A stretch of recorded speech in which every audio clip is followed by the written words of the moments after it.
نعم أعوذ بالله من الشيطان الرجيم بسم الله الرحمن الرحيم آه karatunmu na ilmul balaga insha Allah a yau za mu fara daga farko wadda kamar da muke kani a rubuce wannan shine maudu'i namu na farko na ilmul balaga ba takaice ba sai na kara maimaita mukaddima ba mun riga da mun yi mukaddima a karatunmu a bayaninmu na sati da ya wuce so karatunmu na farko shine ilmul bayan dama na faɗa mana balaga yana da ilmomi guda uku ne akwai ilmul bayan akwai ilmul ma'ani akwai kuma ilmul badi to insha Allah za mu ɗauki na farko shine ilmul bayan karkashin ilmul bayan shi ma akwai karatuttuka uku haka zuwa hudu na farko akwai at-tashbih na biyu akwai al-haqiqatu wal majaz na uku akwai al-isti'ara na hudu kuma shine al-kinaya insha Allah za mu zo mu gani to na farko ilmul bayan amma dai kamar da muke kallo muna amfani da littafi ne na albalagatul wadiha wanda yake kunshe da albayan da ma'ani da kuma albadi talifin aliyu jarimi da kuma mustafa amin karatunmu na farko shine ilmul bayan karkashin ilmul bayan at-tashbih za mu zo mu gani a ka'ida ne at-tashbih kuma arkanut tashbih ne ake nufi da arkanut tashbih shine rukunai na tashbihi to na farko at-tashbih sai mu kalla yace bayani maka ce tashbihi ana nufin bayani ne anna shay'an cewa wani abu au ashiya'a ko wasu abubuwa da yawa sharakat gairaha ta yi tarayya da watanta fi sifatin a cikin sifa guda ɗaya au akthara ko kuma sifofi da yawa wanda suka fi ɗaya bi adatin in za a yi haka kuma ana amfani da wata harafi ne wata adat ne iyal kaf ita ce kafin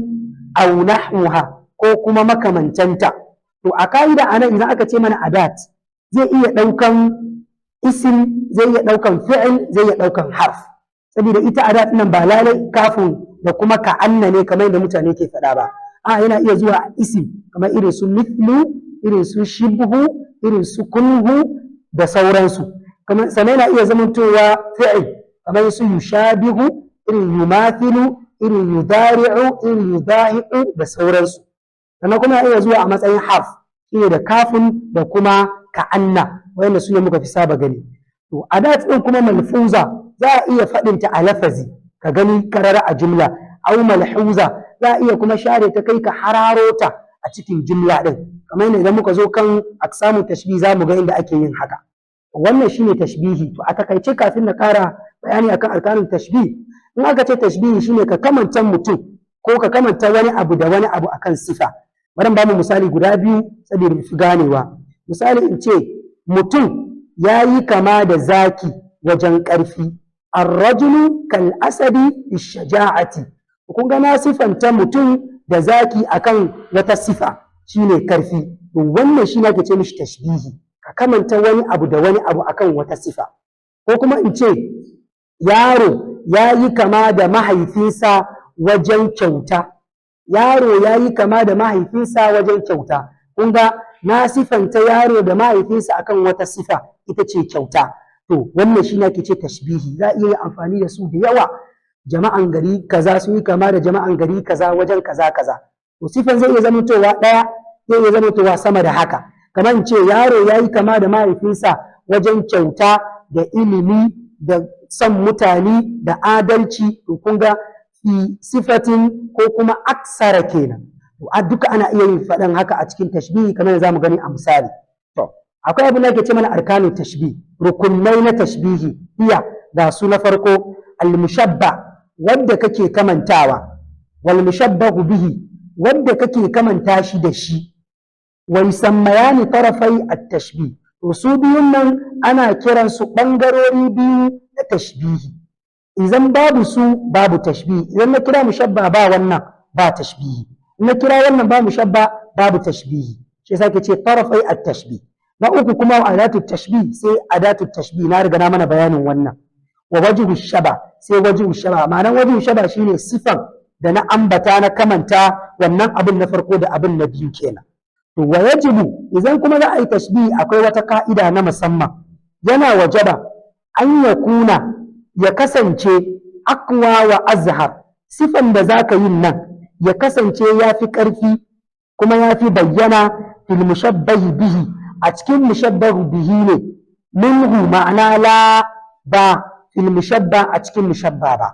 in zaka sifanta mutum da wani abu to ya zama abin da zaka sifanta shi ya fi ƙarfi sifan ya fi ƙarfi ya fi bayyana a kansa kamar ce yaro ya yi kama da mahaifinsa wajen kyau to sai in duba in gani yanzu a sifan kyau din ya fi ƙarfi akan yaron ne ko ya fi ƙarfi akan mahaifin to idan na ga ya fi ƙarfi akan mahaifin ne sai ce tashbihi na yi daidai kenan amma in bai fi ƙarfi akan mahaifin ba kuma na saba zai zama wani abu ne daban to wannan shine bayani akan nan yanzu insha Allah za mu kalli amsila da suka kira mana a littafi na'am kamar yadda na faɗa mana ga amsila za mu ga misali na farko قال المعري في المدين المعري يا فدا a cikin waka yake cewa anta kashamsi fi diya'i wa in jawazta kiwana fi uluwil makan abin da yake nufi shine anta kashamsi kai kamar rana ne fi diya'i wajen haske abdiya jam'i ne na daw anan daw'un shine haske to kai kamar rana ne wajen haske wa in jawazta ko da ka ƙetare ma kiwana tauraron nan da ake ce masa kiwan fi uluwil makan a maɗaukakin waje tauraro yana maɗaukakin waje sai kai ka zo ka tsere masa to kai ka sani hasken kare arwa yau kamar na rana ne to mahallin shahid namu kawai zamu fitar da arkanu tashbihi ne duk sauran abin da ya karu kuma ba ruwanmu da shi amma malaman balaga suna ce mishi kaid abin da ya karu akan arkanu tashbihi za a ce masa kaid ba ruwanmu da shi sai mu fitar da shi anta kashamsi fi diya'i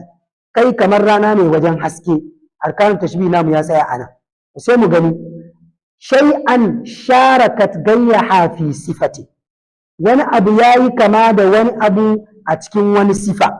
to wannan abu na farkon shine wanda na kamanta shi din kenan ashamsi kuma abin da na kamanta shi da wannan kafin din kuma harafin da na yi amfani da shi wajen kamantawan sai addiya sifan da na kamanta wannan din da wannan inda da mu rubuta su a arkanu tashbih sai mu ce anta sai mu kira sa al-mushabba kafin din nan sai mu ce masa